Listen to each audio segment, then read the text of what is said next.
안녕하세요. 아는 행님 7번째 시간입니다. 저는 신한은행 IPS 기획부 박유리 선임입니다. 정문석 팀장님과 함께 지난 시간에는 하락장에 대처하는 슬기로운 자세라는 방송을 보내드렸는데요. 다행히 이후에 금융시장이 크게 급락하지는 않고 다소 회복된 모습입니다. 오늘 주제는 복리의 마법과 자산 배분의 중요성이라는 제목인데요.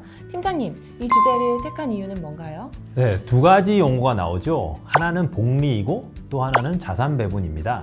많은 분들이 한두 번씩은 들어보셨을 것 같습니다. 투자는 꼭 장기 관점에서 따져보고 하라는 것이 제가 일관성 있게 드리는 말씀인데요. 투자는 단기로 먹고 잘 나와야지 무슨 장기 같은 소리 하고 있어 라고 생각하시는 분들도 많을 겁니다. 잘 압니다. 근데 그런 분들도 시장을 완전히 떠나지 않는 한 그 단기 투자를 여러 번 반복해서 하게 될 것이므로 결국에는 장기 투자가 됩니다. 의도하든 의도치 않든 우리 모두는 장기 투자를 하게 되는 거죠.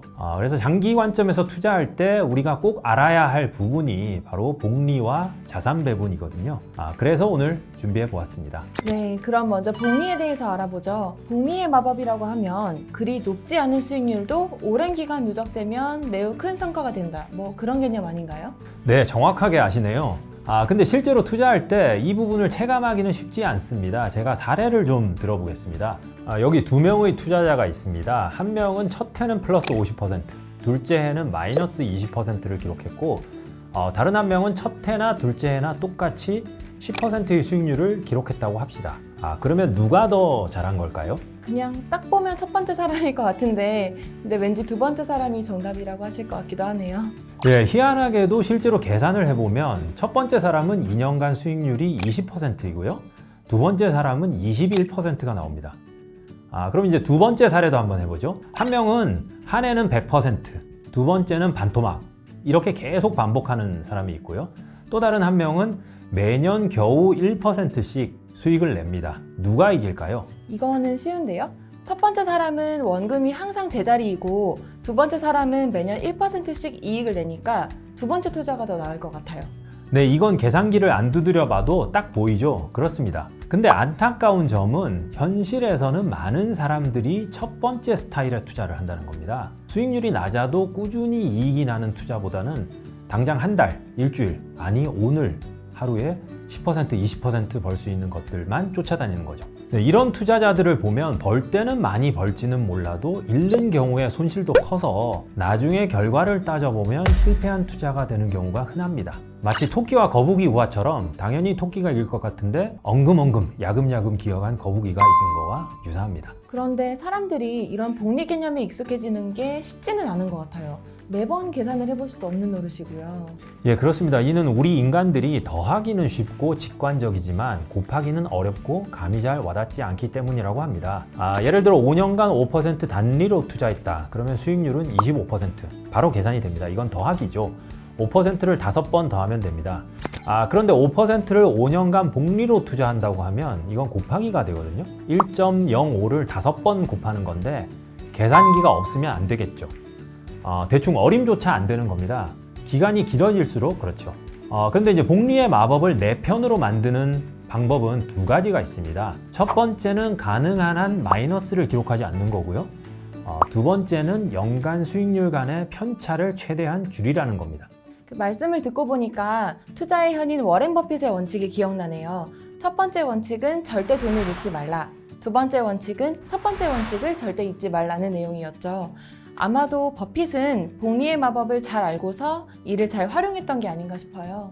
박사님이 아주 정확하게 보셨어요. 저희가 지난번 방송에서 버핏이 부자가 된 비결은 20.3%라는 숫자에 있다고 말씀드렸죠. 20.3% 자체는 엄청날 것이 없는데 그것을 55년간 복리로 달성했다. 그래서 누적으로 2.7만 배, 다시 말해 100만 원이 2,700억이 되는 말도 안 되는 수익률이라고 했는데요. 여기서 이제 마지막 퀴즈를 내볼게요. 강세장에서는 잘하는데 약세장에서는 못하는 펀드 매니저와 그 반대로 강세장에서는 조금 못하는데 약세장에서는 잘 방어하는 펀드 매니저, 둘 중 장기 성과는 누가 더 좋을까요? 앞선 복리 사례를 적용해보면 후자가 더 좋을 것 같은데 맞겠죠? 예, 그렇습니다. 이 버핏의 엄청난 성과는 우선적으로는 절대 수익률 면에서 시장을 압도했다는 점도 있지만 간과해서는 안 되는 또 하나의 사실은 버핏이 전체 증시가 어려울 때, 즉 하락장에서 잘 선방했다는 점이에요. 그리고 그것을 50년 이상 아주 오랜 기간 동안 유지했다는 점이 매우 크죠. 어떻게 보면 인생하고도 비슷하네요. 제가 얼마 전에 1만 시간의 법칙이라는 책을 읽은 적이 있는데요. 무언가를 배워서 그 분야의 전문가가 되려면 아주 오랜 기간 동안 꾸준히 한 우물을 파야 된다는 건데 이게 복리의 마법하고도 연결이 되는 것 같아요. 정말 좋은 말씀이네요. 열심히 했다가 때려치웠다가 이렇게 하는 것보다는 한 분야를 꾸준히 연마하면 성공한다는 것이 장기 투자와도 직결되는 교훈인 것 같습니다. 복리에 관한 말씀 잘 들었습니다. 그러면 두 번째 주제인 자산 배분에 대해서 이야기를 해볼까요? 자산 배분하면 어떤 게 연상이 되시나요? 계란을 한 바구니에 담지 말라, 주식 6대 채권 4 같은 황금 비율 뭐 이런 거요. 네, 잘 알고 계시네요. 자산 배분을 이론으로 말씀을 드리자면 마코이츠라는 사람의 효율 변경 이론에서 시작되는데요. 서로 다른 자산 수익률은 상관계수가 1보다 작으니 무조건 분산 투자하면 동일한 기대 수익률 대비 위험을 줄일 수 있다는 건데요. 무슨 말인지 쉽게 이해가 되시나요? 어렴풋이 새 책에서 본 기억은 나는데 잘 와닿지는 않더라고요. 예, 자산 배분, 다른 말로 자산 다변화를 가장 쉽게 이해하는 것은 한마디로 내 주력 자산이 속된 말로 박살이 날 때 오히려 수익이 나는 다른 자산을 동시에 보유하고 있어야 한다는 겁니다.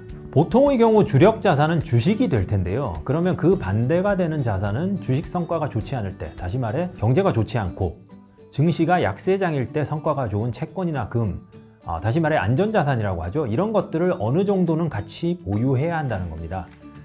그리고 앞서 말씀드린 복리와 자산 배분이 연결이 됩니다.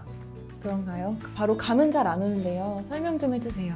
앞서 버핏과 S&P 500의 관계에서 핵심은 시장이 강세장일 때는 좀 못하더라도 약세장일 때 잘 방어하는 것이 장기 성과에는 매우 중요하다고 말씀을 드렸잖아요. 바로 그겁니다. 이렇게 하려면 어떻게 해야 될까요? 자산 배분이군요. 주식만 담지 말고 바구니에 주식 외에도 주가가 약세일 때 아웃퍼폼할 수 있는 자산들, 즉 채권이나 금 이런 것들을 같이 담아야 하락장에도 방어가 되겠네요. 역시 하나를 들으면 둘을 이해하시네요. 훌륭합니다. 그런데 그 말씀을 듣고 보니까 몇 가지 의문이 생기는데요. 사실 버핏까지는 아니어도 S&P 500만 해도 장기 연복리가 10%에 육박하는데 채권 금리 1%, 2%는 너무 낮지 않나요? 더군다나 요즘은 더 낮아져서 메리트가 정말 없어진 것 같아요. 요즘은 금리가 너무 낮아져서 확실히 그렇긴 합니다. 그러나 잘 찾아보시면 회사채 관련해서는 3%에 육박하는 상품들도 아직 있고요. 무엇보다도 금리가 낮음에도 불구하고 채권에 투자하는 이유는 항상 복리 효과를 볼 수 있다는 겁니다. 디폴트만 나지 않는다면 말이죠. 박사님은 혹시 아메리칸 인디언과 맨하탄에 대한 이야기를 들어보신 적이 있나요? 잘 모르겠는데요. 그게 뭔가요? 네, 미국의 전설적인 투자자 피터 린치의 책에서 소개된 이야기인데요. 피터 린치는 7, 80년대 공모펀드 매니저 중에서 슈퍼스타라고 보시면 됩니다. 아메리칸 인디언들은 이 뉴욕의 맨하탄 섬을 1625년 당시 유럽에서 넘어온 이민자들에게 고작 24달러에 팔았다고 해요. 맨하탄 아시죠? 온갖 고층 빌딩이 즐비한 전 세계에서 가장 금싸라기 땅이죠. 이 땅의 가치는 피터 린치가 책을 냈던 1980년대 후반 기준으로 약 280억 달러 정도, 우리 돈으로 환산하면 300조 정도였다고 합니다. 그래서 사람들은 아메리칸 인디언들이 멍청하다면서 많이 놀렸죠. 그러네요. 어처구니 없는 헐값에 팔아 넘긴 거네요. 그런데 이제 피터 린치는 일반 사람들과는 좀 다른 이야기를 합니다. 24불 그 자체는 정말 아무것도 아니지만 24불을 오랜 기간 채권에 복리로 투자했다면 전혀 다른 결과가 나온다는 겁니다. 80년대 후반 금리인 8%로 그 360년 동안 투자했다고 가정을 하면 자그마치 30조 불이나 되고요. 금리를 좀 낮게 잡아서 5%로 한다 하더라도 1조 불 정도 돼서 현대의 맨하탄 섬을 여러 개 사고도 남는다는 거죠. 결과적으로 이 헐값에 넘긴 게 멍청한 게 아니라 그 돈으로 투자를 제대로 안 했다면 그게 실수라는 겁니다. 네, 길게 보면 채권의 힘이 엄청나긴 하네요. 그런데 주식의 가격과 채권의 가격이 반대로 움직인다고 하셨는데 최근 시장 상황을 보면 금리가 올라갈 때, 즉 채권 가격이 하락할 때 증시도 하락하지 않았나요? 그러면 자산 배분 효과가 전혀 안 나타나는 거 아닌가요? 예리한 지적인데요. 정확히 맞습니다. 금년 3월, 4월에 미국 장기금리가 급등하면서 채권도 주식도 가격이 함께 하락했죠. 그런데 제가 말씀드린 자산 배분 효과라는 것은 이렇게 단기의 작은 움직임을 이야기하는 것이 아니라 진짜 큰 위기 상황, 예를 들면 08년 금융위기라든지 2011년 미국의 신용등급 강등 또는 2020년 코로나발 글로벌 증시 급락, 이런 경우에 해당된다고 보시면 됩니다. 즉 글로벌 증시가 적어도 20에서 30% 이상 급락하는 경우인데요. 이런 경우에는 거의 예외 없이 대표적인 안전자산인 채권 가격은 급등했습니다. 결과적으로 자산 배분 효과가 잘 나타났죠. 앞으로도 큰 위기 상황에서는 채권이나 금 등 안전자산의 역할은 여전할 것으로 예상이 됩니다. 그렇다면 일반 투자자분들께 추천할 만한 자산 배분 비중은 어떻게 되나요? 네, 가장 일반적인 배분은 위험자산 6, 안전자산 4입니다. 이것은 투자 경험이 어느 정도 풍부하고 장기로 여유 자금을 투자하는 분들을 상정한 배분인데요. 위험 6은 국내 주식과 미국 주식을 잘 섞어 주시고 중국이나 여타 지역도 조금씩 넣어 주시면 좋을 것 같고요. 지금 시점에서는 원자재 관련 투자도 소규모는 하셔도 좋을 것 같습니다. 그리고 안전자산 중에서는 절반은 현금, 나머지 절반을 국내 채권, 선진 채권을 고루 섞어 주시고 금도 일부는 가져가시면 좋을 것 같습니다. 네, 그렇군요. 그러면 투자에 익숙하지 않은 입문하시는 분들께는 어떤 추천을 해주실까요? 네, 우선 앞선 방송 하락장을 대하는 슬기로운 자세를 꼭 한번 봐주시기 부탁드리고요. 일단 투자에 입문하시는 분들은 여유 자금의 절반 이하만 투자하시고 그 배분은 위에 말씀드린 것과 비슷하게 하시면 좋을 것 같습니다. 향후 시간과 경험이 좀 쌓이면 스스로 알아서 비중을 늘려가시게 될 겁니다. 네, 이상으로 자산 배분 전략까지 말씀드렸습니다. 요약해보면 투자의 장기 성과에 있어서는 변동성을 고려하지 않은 높은 수익률만을 추구하는 것보다 복리 효과로 꾸준히 수익을 쌓아나가는 것이 더 중요하다는 내용과 효과적인 자산 배분을 통해 다양한 위기 속에서도 내 자산을 지킬 수 있는 투자를 하는 것이 필요하다는 내용이었습니다. 다음 시간에도 좋은 컨텐츠로 다시 찾아뵙겠습니다. 감사합니다.